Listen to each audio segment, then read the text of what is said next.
that was probably an indicator of of the difference between me and you. Yeah. But we weren't planning on dating or anything at that time. Yeah. And so I don't know, I just never thought about it again.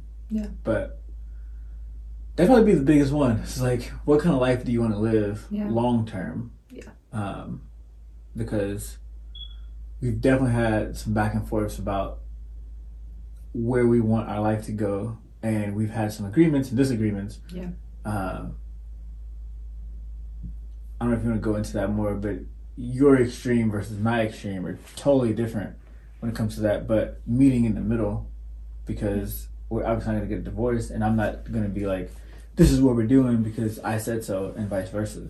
Yeah. So it's just like compromising and stuff like that. Yeah. I was going to actually go a completely different way. Where are you going to go? I was going to say, of the same topic, but on a different topic at the same time. Because we're kind of on single people and neither of us are single. Mm-hmm.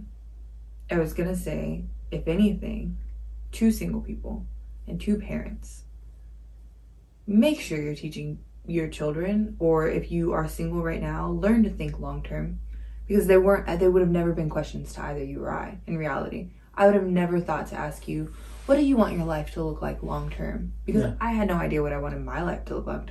Like, honestly, to this day, I would not wake up at 5 o'clock in the morning with my cows in a glass house. I was just saying stuff. I was talking out my butt, you know, like just what would look like, how my insides feel. That's how I feel, but that's not what I'm actually going to do.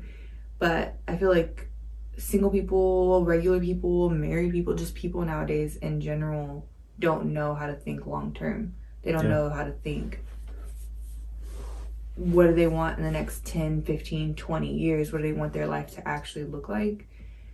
And I feel like parents then and now aren't teaching their kids to think about the long term.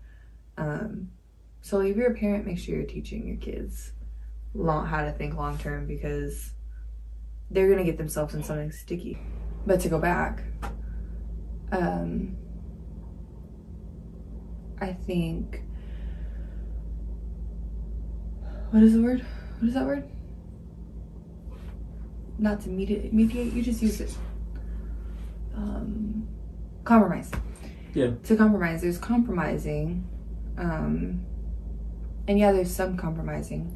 A lot of it's compromising, I guess, on your part, but then there's also just a lot of like submission and learning your role as a woman is to submit unto the husband. Mm-hmm.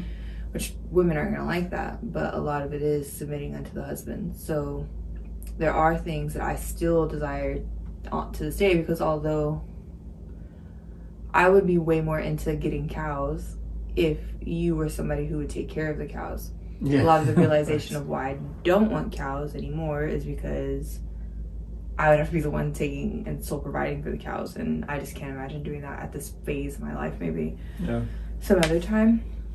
Yeah. So a lot of it is submission unto my head, like following you. And so if you don't want cows, okay, we're not going to get cows.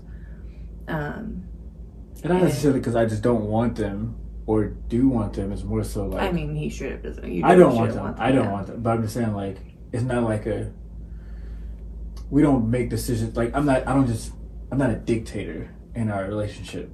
No. Right. So a lot of times when we do stuff, we agree on stuff. So if I wanted to live in downtown New York City, that's a non-negotiable for you.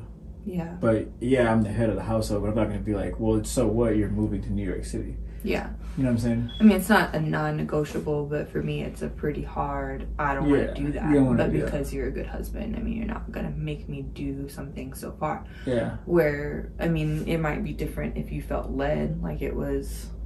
Yeah, like Yeah. Like God. Yeah, and if he said we were moving, you're moving. But a lot of it, I guess, in the compromising part is realizing that you're going in as a team. Yeah. And being undivided in any way isn't okay. So sometimes it just straight up is being the bigger person and being like, okay, well, is it such a big deal to me? What is this saying? Is it going to matter to me in 5 years? Yeah. Is this such a big deal to me that it's worth fighting about? Right. Or, well, some things, yeah, they are. Like having a cow for you is, because you're like, in reality, I'm not going to get up. I'm not going to take care of that cow. I'm definitely not gonna clean that cow, feed that cow, do any of the things with the cow. I really don't want a cow. Exactly. Well, if that's a non-negotiable to me, is it worth fighting? Is it worth just fighting with you about, even though it's not going to be something that you are going to be, like, that you're going to waver on?